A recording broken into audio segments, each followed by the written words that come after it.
Hello students, welcome to my channel. আজ তোমাদের কাছে যে প্রশ্ন উত্তর এনেছি সেটি উচ্চ মাধ্যমিক চতুর্থ সেমিস্টার ভোকেশনাল বাংলা বিষয়ের নাটক রথের রশি থেকে। দুটি প্রশ্নের উত্তর করতে হবে, যার পূর্ণমান হলো 5-5-10। আজকের প্রশ্ন এবং উত্তরটি প্রথম থেকে শেষ পর্যন্ত দেখার সাথে সাথে আমার চ্যানেলে নতুন হয়ে থাকলে চ্যানেলটিকে সাবস্ক্রাইব করে দিও। দেখো প্রশ্ন, আকুবাকু করছে বুঝি, বক্তাকে কেন তার কথা মনে হয়েছে, বক্তার কথা শুনে অন্যদের মনে কী প্রতিক্রিয়া হয়েছিল তা কাহিনী অনুসারে লেখো। নাট্যকার রবীন্দ্রনাথ ঠাকুর রচিত রথের রশি নাট্যাংশে রথযাত্রার দিনে মেলা প্রাঙ্গণে উপস্থিত নাগরিকদের মধ্যে একজন ব্যক্তি আলোচ্য কথাগুলো বলেছিল। বক্তার মনে হয়েছে রথের দড়িটা যেন প্রচণ্ড ক্ষুব্ধ হয়ে আছে, সর্বাঙ্গ কালো করে সাপের মতো মাটিতে পড়ে আছে, প্রচণ্ড রাগে দড়িটা ফুঁসছে। দড়িটার হাবে ভাবে বক্তার মনে হয়েছিল দড়িটা বুঝি মুক্তি পেতে চাইছে, তাই আকুবাকু করছে। রথযাত্রার পুণ্য দিনে রথের রশি অসাড় হয়ে পড়েছিল। রথের রশির অসাড় হয়ে পড়ে থাকার কারণ শোভাযাত্রায় উপস্থিত হওয়া নাগরিকেরা বুঝতে পারেনি। বক্তার কথা শুনে সেখানে উপস্থিত সকলে বিশেষ আতঙ্কিত হয়। কোনো এক অজানা অমঙ্গলের ভয় তাদের গ্রাস করে। অমঙ্গলের ভয়ে ভীত নাগরিকবৃন্দ তৎক্ষণাৎ রথের দড়িটাকে থামিয়ে দেয়।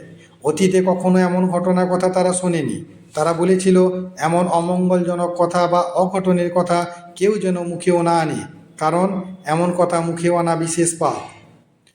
পরবর্তী প্রশ্ন, ওটা যেন যুগান্তরের নারী, সান্নিপাতিক জ্বরে আজ দপদপ করছে। কার লেখা কোন রচনার অংশ এটি? বক্তা কে এবং কাকে তিনি যুগান্তরের নারী বলেছেন? যুগান্তরের নারী সান্নিপাতিক জ্বরে দপদপ করছে কেন? উত্তর দেখো, নাট্যকার রবীন্দ্রনাথ ঠাকুর রচিত রথের রশি নাট্যাংশ থেকে উদ্ধৃতাংশটি সংকলিত হয়েছে। আলোচ্য উক্তিটির বক্তা তৃতীয় নাগরিক এবং তিনি রথের রশিকে যুগান্তরের নারী বলেছেন। সান্নিপাতিক জ্বর একটি ভয়ঙ্কর জ্বর। উৎপত্তি হয় বাত, কফ, পিত্ত সংক্রমণ সহযোগে। এই ভয়াবহ জ্বরে যেন আক্রান্ত হয়েছে রথের রশিটি রথযাত্রা শুভ দিনে। সামাজিক অকল্যাণ প্রবলভাবে দেখা দিলে সেখানে বিভিন্ন ধরনের অসুখ মাথাচাড়া দেয়। সামাজিক ভেদাভেদ তথা মানুষে মানুষে ব্যবধান প্রকট হলে স্বয়ং ঈশ্বর প্রবলভাবে অসন্তুষ্ট হন। কল্যাণময় ঈশ্বরের ক্ষোভ তখন নানাভাবে নানা রূপে পৃথিবীতে দেখা দেয়। রথের রশি মানব বন্ধনের রশি। মানুষে মানুষে চরম ব্যবধান দেখা দেওয়ায় রথযাত্রা শুভ দিনে রথের রশিটি অনড় অচল হয়ে পড়ে আছে।